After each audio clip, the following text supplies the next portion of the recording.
Преждејинската служба и да прославиме Господите сите заедно со песната која се донесе.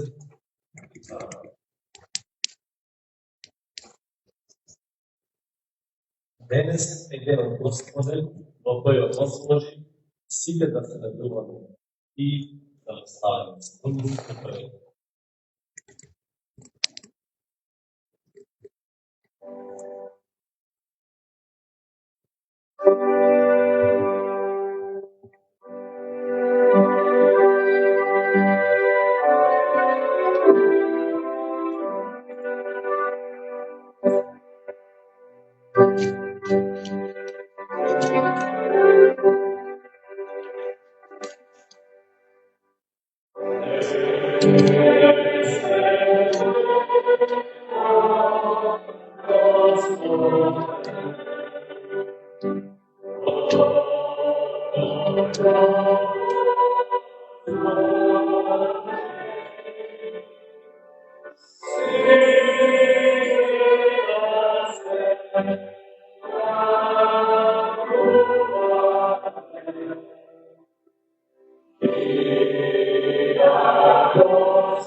Продолжение да читам 31 псалм.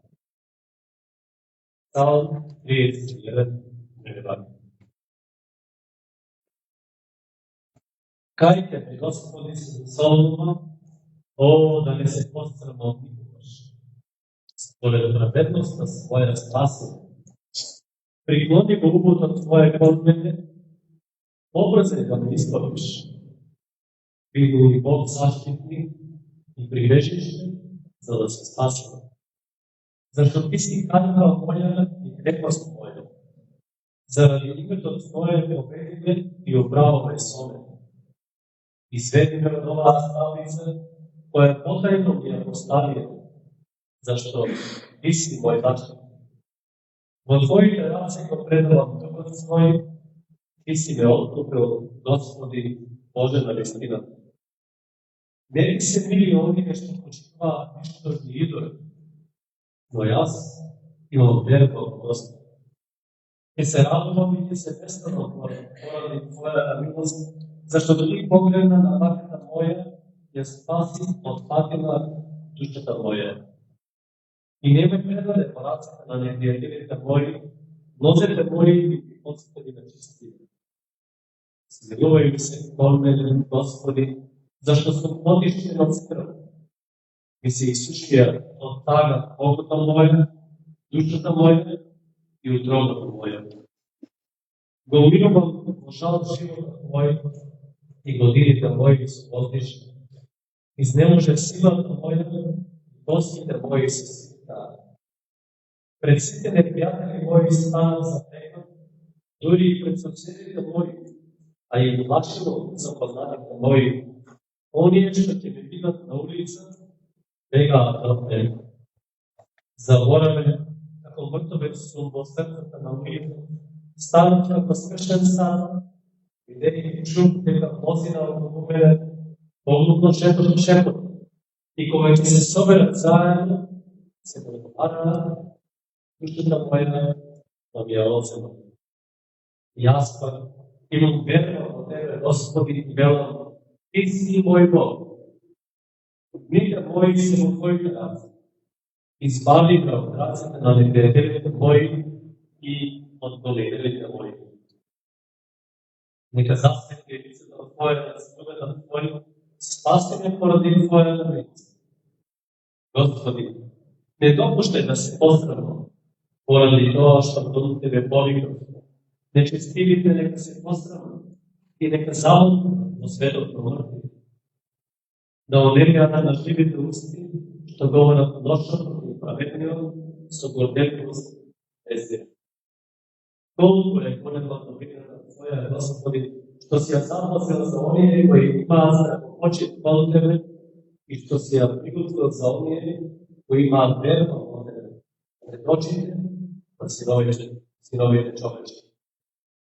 Ќе ги сокриеш под покривот на лицето Свое, од човечките завери, ќе ги затвориш од нападите на јазиците противнички. Нека ја благослови Господ, зашто ја пројавил и спомнеле Својата чудесна милост, кога бе повикуван во град од Овсар. Во малодушноста Своја си рекол, отворен сум во очите Твои, но Ти дослушна гласот на молитвата моја, кога повикав кон Тебе. Љубете го Господа сите свети и негови, зашто Господ ги чува верните своји, а и отплатува на оние кои годно постапуваат. Бидете силни и нека крепне срцето ваше, сите вие што имате верба во Господ. Ја замолам се.